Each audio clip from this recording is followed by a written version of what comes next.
আজকে রান্না করব কাঁকড়ার দো পেঁয়াজা। একটু দারচিনি আর এই দুটো লবঙ্গ দিয়ে ফুটতে দেব। জলটা ফুটে উঠেছে, দিয়ে দিচ্ছি একটু লবণ, একটু হলুদ, একটু কাশ্মীরি লঙ্কার গুঁড়ো। এবার এই কাঁকড়াগুলো ছেড়ে দেব। কাঁকড়ার পাগুলো দিয়ে দেব। এবার ভালো করে ফুটিয়ে নেব। ঢাকা দিয়ে এটা ভালো করে ফুটিয়ে নেব। তেলটা গরম হয়ে গেছে, দিয়ে দিচ্ছি কয়েক টুকরো আলু। আলুটা একটু হলুদ লবণ মাখিয়ে নিয়েছি, খুব ভালো করে আলুটা ভেজে নেব। আলুটা খুব ভালো মতো ভাজা হয়ে গেছে, এবার আলুগুলো তুলে নেব। কিছু ছোট ছোট পেঁয়াজ এরকম গোল গোল করে কেটে নিয়েছি। পেঁয়াজগুলো বেশ ভালো করে ভেজে নেব। পেঁয়াজগুলো বেশ ভালো মতো ভাজা হয়ে গেছে, এবার এগুলোকেও তুলে নেব। কাঁকড়াগুলো একটু ভেজে নেব।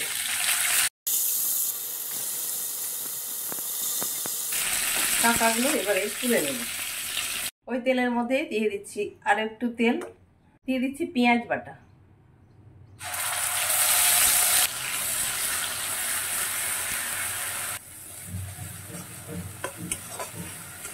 পেঁয়াজ বাটাটা একটু নেড়ে চেড়ে নিয়ে দিয়ে দিচ্ছি রসুন বাটা। রসুন আর পেঁয়াজটা বেশ ভালো মতো ভাজা হয়ে গেছে। আদা আর কাঁচা লঙ্কা বাটাটা দিয়ে দেব।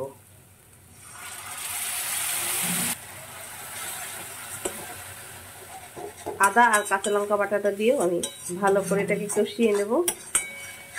দিয়ে দিচ্ছি হলুদ, দিয়ে দিচ্ছি কাশ্মীরি লঙ্কার গুঁড়ো, আর ঝাল হওয়ার জন্য কাঁচা লঙ্কা দিয়েছি, আর দিয়ে দিচ্ছি পরিমাণ মতো লবণ। কাঁকড়াটা একটু হলুদ লবণ দিয়ে আমার সেদ্ধ করে রাখা আছে। এবার স্বাদ মতো দিয়ে দিচ্ছি চিনি। ঝাল, লবণ, মিষ্টি এগুলো আপনারা যেরকম খাবেন সেই রকমই দেবেন। এবার খুব ভালো করে মশলাটা কষিয়ে নিন।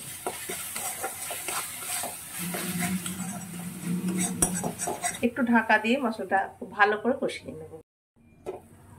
দিয়ে দিচ্ছি টমেটো বাটা।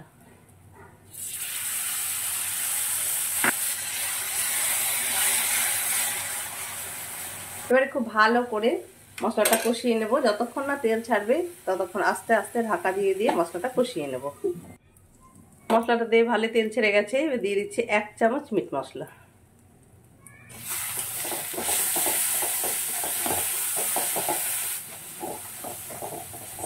মিট মশলাটা দিয়ে খুব ভালো করে এটাকে কষিয়ে নেব। মিট মশলা দিয়েও খুব ভালো মতো কষানো হয়ে গেছে। এবারে ভেজে রাখা সমস্ত কাঁকড়া আর আলুগুলো দিয়ে দেব।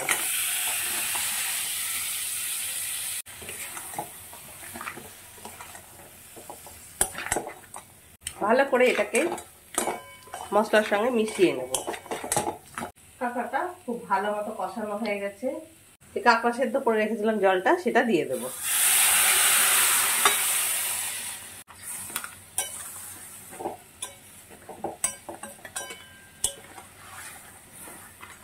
একটুখানি গরম জল আমি দিয়ে দেব।